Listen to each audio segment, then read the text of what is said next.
नमस्कार दोस्तों, स्वागत है आपका उत्तीर्ण क्लासेस के इस यूट्यूब चैनल पर।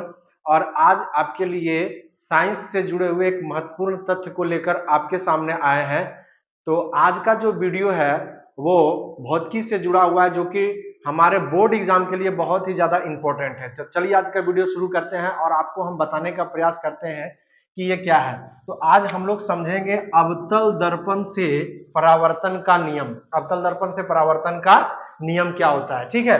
तो इसमें हम लोग देखेंगे 4 नियम के बारे में समझेंगे, ठीक है। तो हम लोग सभी जानते हैं कि ये जो आपको इमेज बना हुआ दिख रहा होगा, ये कौन सा इमेज है? तो अवतल दर्पण का ये कौन सा इमेज बना हुआ है? यहाँ पे हम लिख देते हैं अवतल, और उसके बाद क्या है? ये दर्पण हमारा क्या है? अवतल दर्पण। तो अवतल दर्पण किसको बोला जाता है? वैसा गोलीय दर्पण जिसका परावर्तक सतह अंदर की ओर क्या हो? धंसा हुआ हो, तो उसको हम लोग बोलते हैं कौन सा दर्पण? अवतल दर्पण। अब इसमें नियम क्या है कि देखिए, ये हमारा क्या है? एक मुख्य अक्ष है, ठीक है। ये हमारा मुख्य अक्ष है, और ये हमारा जो है ये सी है, इसको हम लोग बोलते हैं सेंटर ऑफ कर्वेचर, ठीक है। उसके बाद ये हमारा क्या है? एफ, जिसको कि हम लोग बोलते हैं फोकस। क्या बोलते हैं? फोकस बोलते हैं। तो रूल नंबर पहला क्या कहता है कि किसी भी अवतल दर्पण में इसके मुख्य अक्ष के समांतर, मुख्य अक्ष के समांतर, तो देखिए मुख्य अक्ष के समांतर अगर कोई किरण आती है, कोई किरण क्या होती है?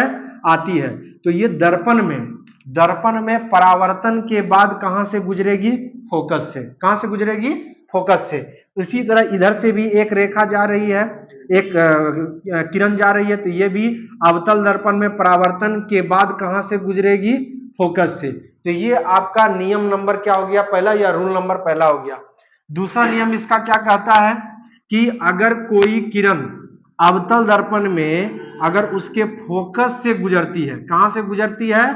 फोकस से अगर गुजरती है, तो वो अवतल दर्पण में परावर्तन के बाद ये मुख्य अक्ष के समांतर गुजरेगी।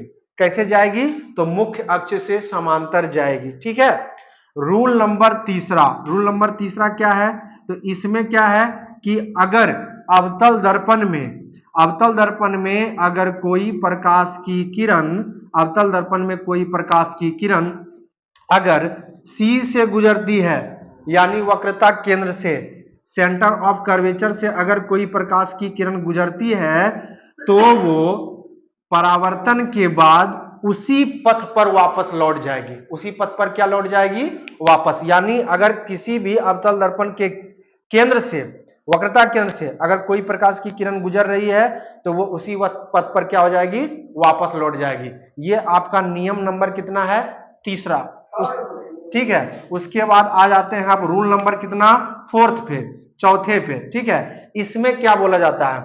इसमें बोला जाता है कि अगर कोई अवतल दर्पण है, ठीक है, और इस पर कोई भी प्रकाश की आपतित किरण अगर आके इसके ध्रुव पे पड़ती है, कहां पड़ती है? ध्रुव पे, जिसको हम लोग क्या बोलते हैं? पी। तो जितना डिग्री के एंगल पे ये आके इससे टकराएगी, उतना ही डिग्री के एंगल पर ये इधर से फिर क्या हो जाएगी? परावर्तित हो जाएगी। यानी ये जो आपतित किरण है, ये जितना डिग्री के कोण पर आकर यहां पड़ेगी, उतना ही डिग्री के कोण पर इधर क्या निकल जाएगी? वापस निकल जाएगी।